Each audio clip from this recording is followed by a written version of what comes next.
വാങ്ങിയ നെല്ലിന്റെ പണം സപ്ലൈകോ ഇനിയും നൽകിയില്ലെന്ന പരാതിയുമായി കർഷകർ. പേരാവൂർ കണിച്ചാർ പഞ്ചായത്തിലെ കർഷകരാണ് പ്രതിസന്ധിയിലായത്.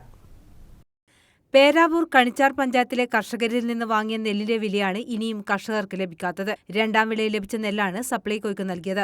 സാധാരണ നിലയിൽ സപ്ലൈകോ നെല്ല് ശേഖരിച്ചു കൊണ്ടുപോയാൽ 2-3 മാസത്തിനുള്ളിൽ തുക ലഭിച്ചിരുന്നതാണ്. എന്നാൽ ഇത്തവണ 6 മാസം കഴിഞ്ഞിട്ടും പണം ലഭിക്കാതെ വന്നതോടെ കർഷകർ പ്രതിസന്ധിയിലായിരിക്കുകയാണ്. കഴിഞ്ഞ മെയ് മാസത്തിലാണ് സപ്ലൈകോ വളയങ്ങാട് പാടശേഖര സമിതിയുടെയും ആറ്റാഞ്ചേരി പാടശേഖര സമിതിയുടെയും കീഴിലുള്ള കർഷകരിൽ നിന്ന് ഒടുവിൽ നെല്ല് ശേഖരിച്ചത്.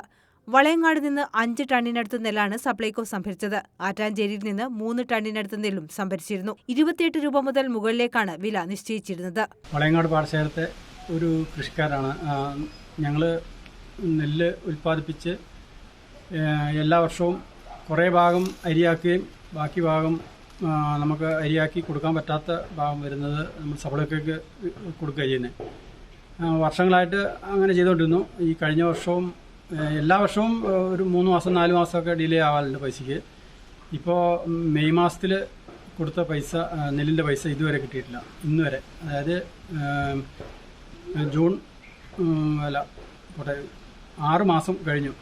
ഇപ്പോൾ അതായത് ഫെബ്രുവരിയിൽ കൊയ്ത നെല്ല് അവർ വന്ന് തൂക്കുന്നത് ഒരു മെയ് മാസം ഒക്കെയാണ്. മെയ് മാസം തൂക്കിയിട്ട് അവർ SBI വഴി ലോണാക്കിയിട്ട് പൈസ നിങ്ങൾക്ക് അക്കൗണ്ടിലേക്ക് തരാമെന്നൊക്കെ പറയെങ്കിലും കാര്യത്തോടെടുക്കുമ്പോൾ ഒന്നും നമ്മുടെ ആവശ്യങ്ങൾക്കൊന്നും നടക്കുന്നില്ല. നമ്മൾ ഈ വലിയ പൈസ കൂലി, പിന്നെ പൂട്ടുകൂലി, മറ്റ് വളത്തിൻ്റെ എല്ലാ ചിലവും കയ്യിൽ നിന്ന് മുടക്കിയിട്ട് ഇങ്ങനെ കൃഷിക്കാർ കടത്തിലേക്ക് തന്നെ പോകുന്ന, അപ്പോൾ അവരെ കൊണ്ട് വീണ്ടും ലോൺ എടുപ്പിച്ച് വീണ്ടും അവരെ ഈ കടത്തിലേക്ക് തള്ളിവിടുന്നൊരു സമ്പ്രദായമാണ്.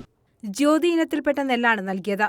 പാടശേഖര സമിതിയിൽ ഉൽപ്പാദിപ്പിക്കുന്ന നെല്ല് കർഷകർ തന്നെ അരിയാക്കി പേരാവൂർ റൈസ് എന്ന പേരിൽ ബ്രാൻഡ് ചെയ്ത് വിൽക്കുന്നുമുണ്ട്. ഇങ്ങനെ 5 ടണ്ണോളം അരിയാക്കി മാർക്കറ്റിൽ വിൽക്കുന്നതിനൊപ്പമാണ് സപ്ലൈകോയ്ക്ക് നെല്ലും നൽകുന്നത്.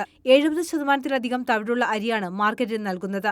പാടശേഖര സമിതിക്ക് സ്വന്തമായി മില്ലുണ്ടെങ്കിലും നെല്ല് പുഴുങ്ങി ഉണക്കാൻ സൗകര്യമില്ലാത്ത കർഷകരാണ് സപ്ലൈകോയ്ക്ക് വിൽക്കുന്നത്. 24 കർഷകരാണ് 17 ഏക്കർ സ്ഥലത്ത് നെൽകൃഷി നടത്തുന്നത്. കാലാവസ്ഥാ വ്യതിയാനം കാരണം അരിയാക്കാനും കർഷകർക്ക് സാധിക്കുന്നില്ല. കഴിഞ്ഞ മഴക്കാലത്തിന്റെ തുടർച്ചയായി ഇപ്പോഴും മഴ പെയ്യുന്നതും മൂടിക്കെട്ടിയ അന്തരീക്ഷവും നെല്ല് പുഴുങ്ങി ഉണക്കുന്നതിന് തടസ്സമാകുന്നുണ്ട്. അതിനാൽ അരി വിൽപ്പനയും പ്രതിസന്ധിയിലാണ്. സപ്ലൈകോ വാങ്ങിയ നെല്ലിന്റെ വില കിട്ടിയിരുന്നുവെങ്കിൽ തൽക്കാലം പിടിച്ചു നിൽക്കാൻ സാധിക്കുമെന്നാണ് കർഷകർ പറയുന്നത്. News bureau, Peravoor.